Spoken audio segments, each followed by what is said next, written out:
¿Qué tal? Les habla Jorge Gestoso. En el programa de hoy, México a menos de un mes de las elecciones presidenciales, con otra notable invitada, Blanche Petrich, periodista del diario La Jornada de México, directamente desde Ciudad de México. Blanche Petrich, una cálida bienvenida al programa. Muchísimas gracias, Jorge. Muchas gracias también y saludos al auditorio de tu programa y de todo Telesur. Blanche, ¿qué viste o viste algo que pudiera cambiar el péndulo hacia un candidato u otro en este último segundo debate que pasó el fin de semana pasado? No, no lo vi yo y tampoco lo han visto las encuestadoras, por lo visto, porque la aguja se movió muy poquito.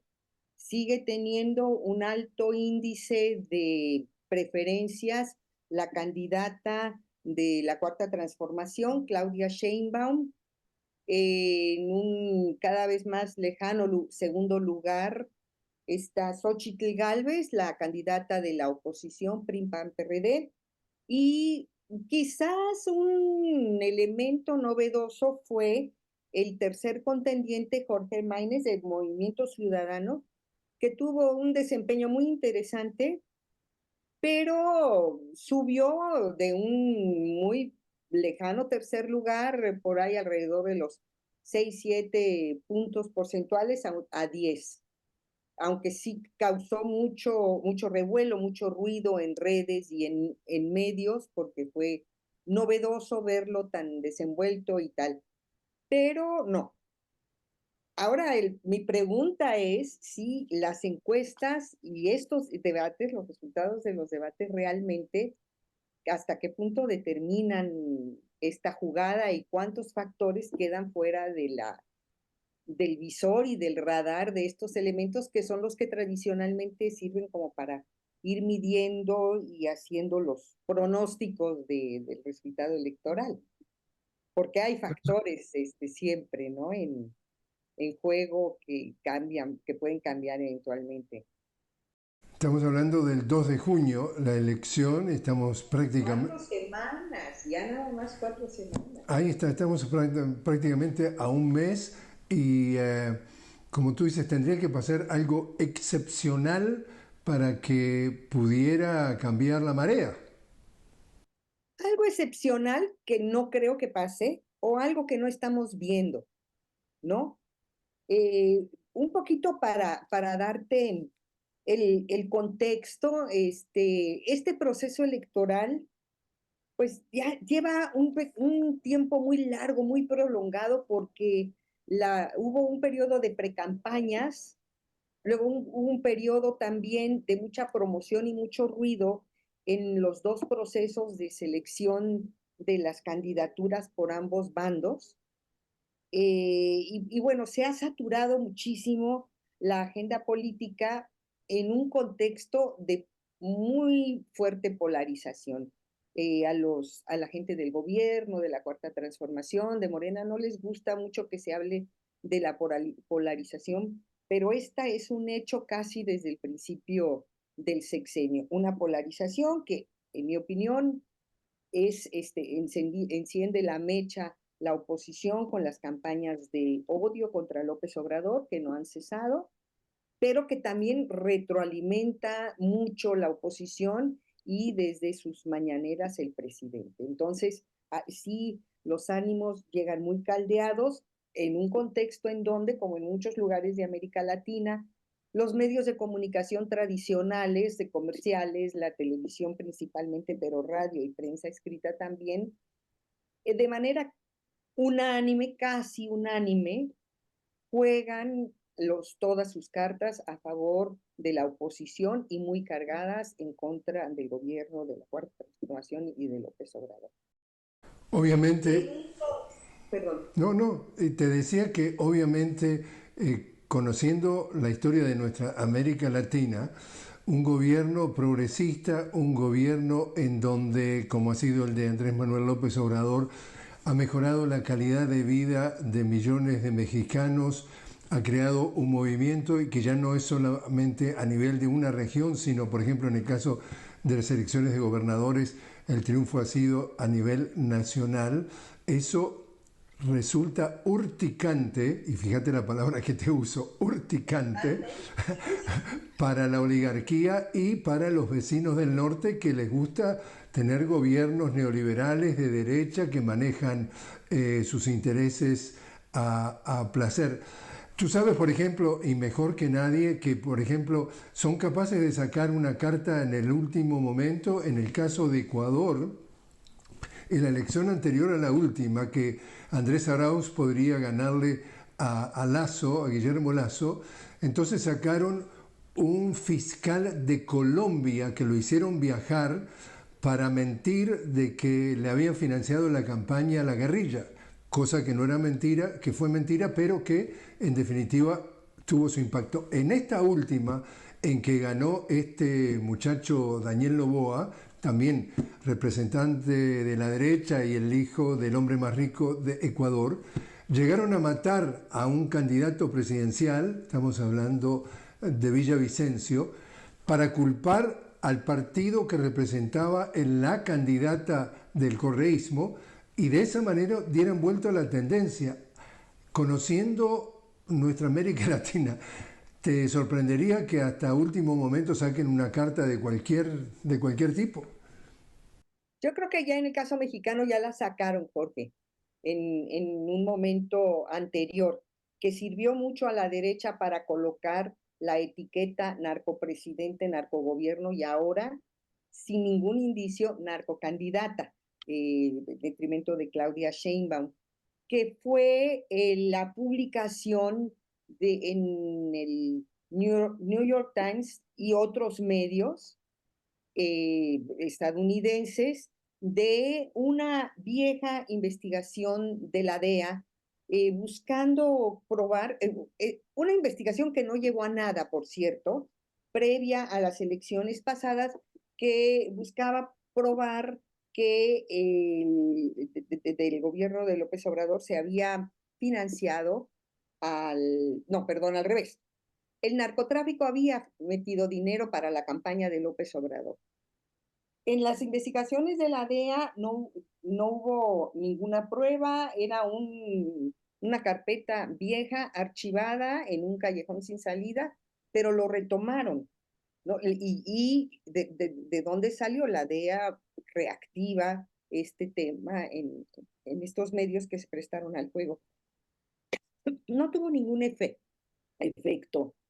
Y por otra parte, tampoco ha funcionado mal estos últimos años la relación de México con Estados Unidos, porque López Obrador ha sido capaz de manejar un equilibrio muy interesante con Estados Unidos, en detrimento, tenemos que decirlo también, de los derechos y la seguridad de las columnas de migrantes que permanentemente están cruzando por México para llegar a Estados Unidos, porque México, como lo hizo en el pasado, sigue comprometido con las políticas de contención de esta migración y bueno, en el caso de este proceso que cada vez es más mayor, son masas las que se están moviendo hacia el norte, pues hay muchos casos de violaciones de derechos humanos por parte de las policías migratorias, el Instituto Nacional de Migración Mexicano, encarcelan a los migrantes,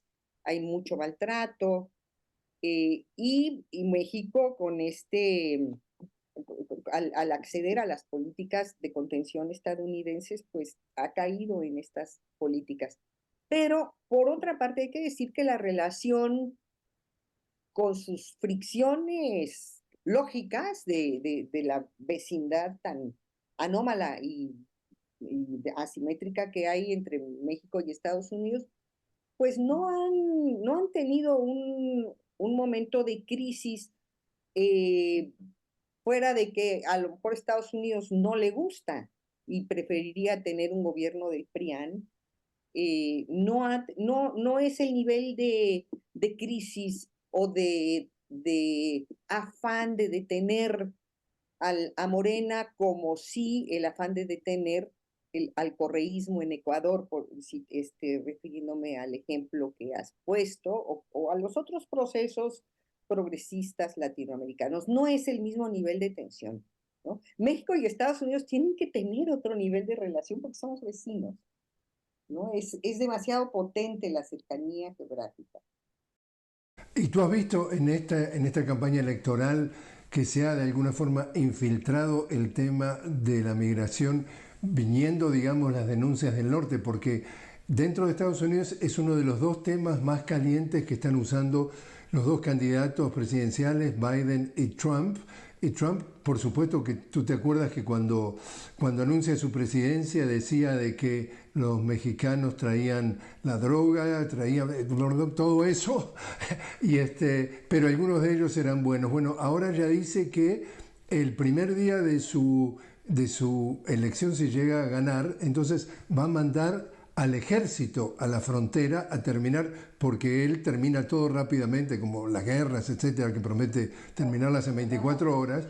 Él dice que va a alzar al ejército. ¿Se ha metido algo de esos comentarios dentro de la campaña No, electoral? fíjate, por eso que te digo que desde el gobierno se ha logrado, se ha sabido manejar eso con mucha mano izquierda políticamente, ¿no? O sea, para mí, para los mexicanos, para nosotros es una ofensa. A nosotros nos gustaría muchísimo más ver que López Obrador le conteste mal, le conteste fuerte a Trump. Y en cambio, él dice que Trump le cae bien, se entienden bien y efectivamente los encuentros que hubo con Trump en el periodo de que Trump que coincidieron fueron tersos, productivos, salvo la verborrea de Trump y sus salidas ofensivas a los mexicanos.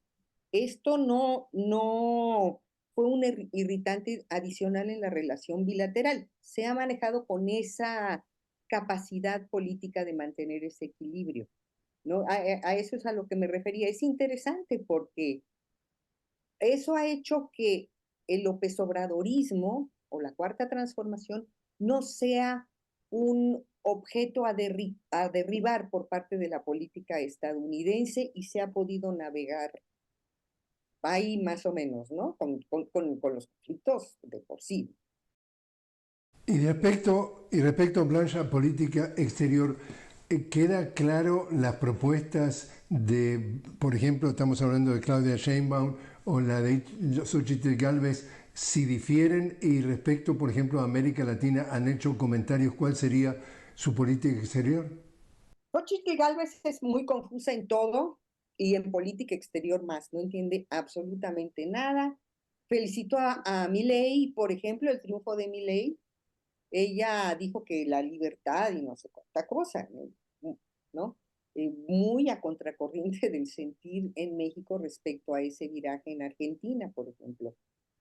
Ahora, afortunadamente, en este último periodo, la nueva canciller, en este cambio, Marcelo Ebrard, que era el canciller anterior, el secretario de Relaciones Exteriores, renuncia para contender por la candidatura presidencial contra Claudia Sheinbaum, pierde, pero la nueva canciller, Alicia Bárcena, ha llevado, yo he encontrado, yo que toda la vida desde joven como reportera cubrí la política exterior mexicana, con Jorge Castañeda, con Bernardo Sepúlveda, grandes diplomáticos, he encontrado que México vuelve a encontrar ese discurso del liderazgo en la diplomacia internacional con Alicia Bárcena. Prueba de ello es la forma como se está llevando el conflicto con Ecuador ante la Corte Internacional por la invasión a la embajada mexicana recientemente en Quito para secuestrar al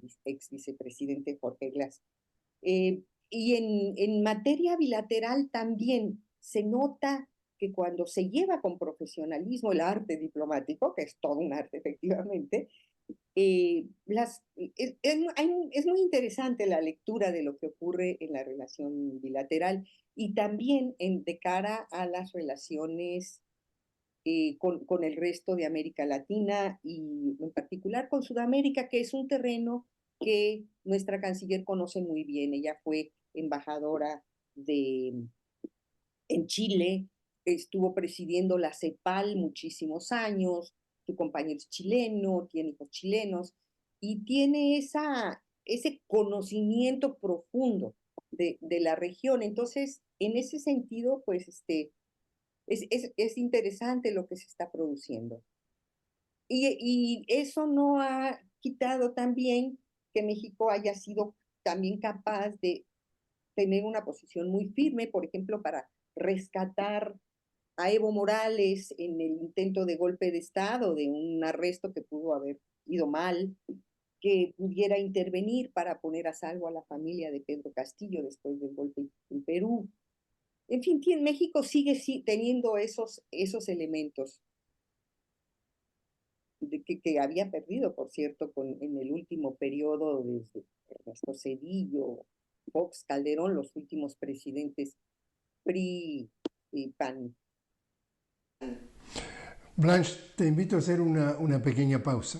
Estamos hablando con Blanche Petrich directamente desde Ciudad de México sobre la situación política del país cuando faltan apenas semanas de las próximas elecciones presidenciales. Ya regresamos.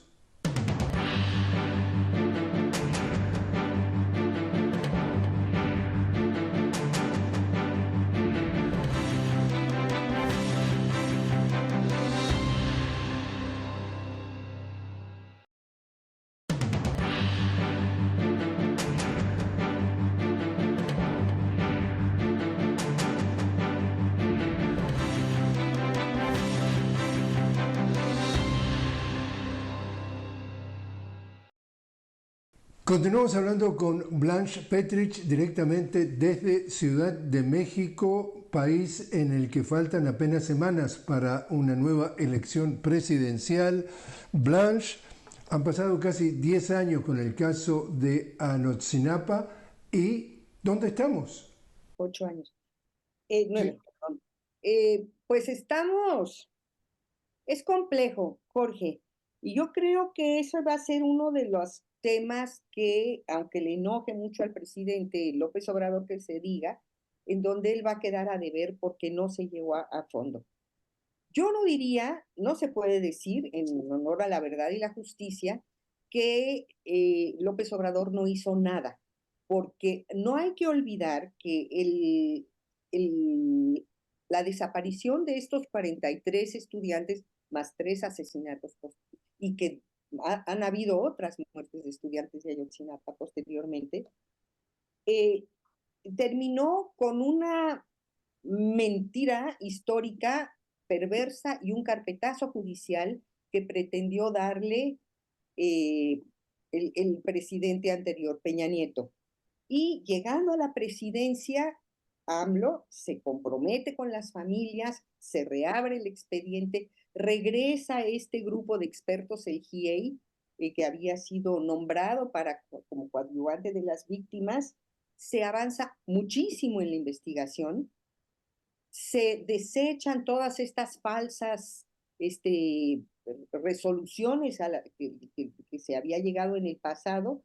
Hay nuevas detenciones de militares responsables, se mete a la cárcel al anterior secretario de Gobernación, secretario del Interior, que es el que arma todo una falsa conclusión diciendo de que los cuerpos ya desaparecieron, nunca van a aparecer, la cosa fue así, actores menores, perpetradores menores y no hay más.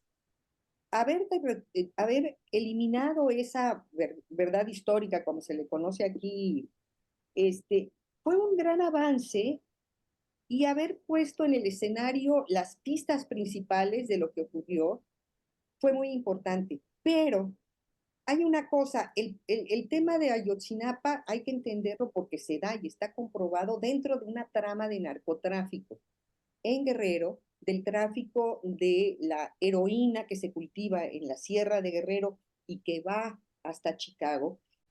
Y en ese sentido, en definitiva, si tú eres un familiar de un desaparecido, estamos en la cuenta del debe. O sea, lo único que te interesa es saber dónde está tu ser querido, cómo terminó. Ese es el grave problema de los desaparecidos, que no pueden, los familiares no pueden hacer el duelo.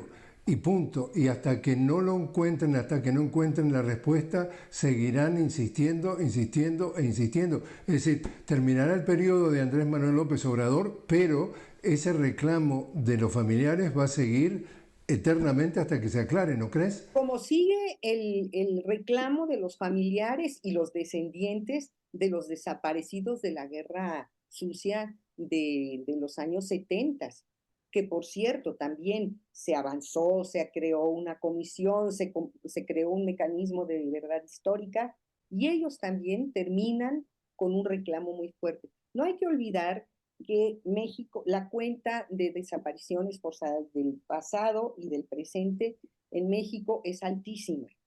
Por último, entonces, Blanche, ¿te animas a hacer tu vaticinio de quién gana la elección? Yo creo que gana Claudia Sheinbaum.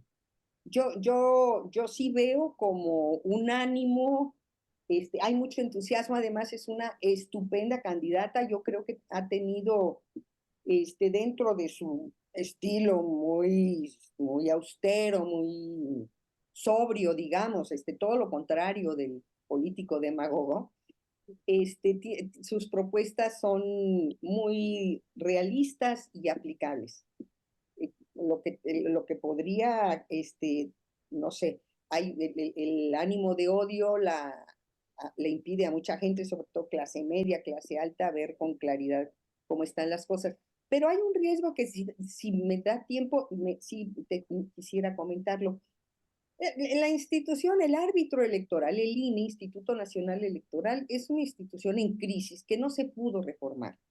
Y la oposición ha estado metiendo últimamente, en las últimas semanas, un argumento que a mí no me gusta, que me prende focos rojos, porque está hablando de una elección de Estado, que no hay piso parejo, que el presidente esté interviniendo en las elecciones, en las mañaneras, en sus discursos, porque comenta políticamente esto y lo otro, y no siempre lo hace con prudencia.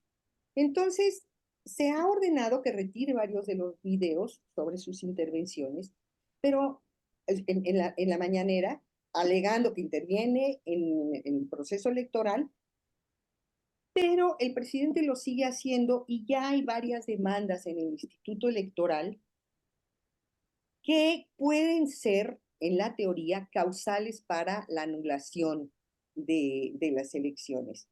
Y esta oposición va a perder con mucho odio, ¿no? Y van a tratar de arrebatar, ¿no? Yo estoy temiendo mucho un escenario postelectoral en donde este argumento de la nulidad de elecciones, porque el presidente intervino y hubo una elección de Estado, pueda aparecer de una manera en el escenario, de una manera pues muy inquietante. Blanche Petrich, muchísimas gracias por estar con nosotros. Al contrario, Jorge, qué gusto y un saludo muy grande.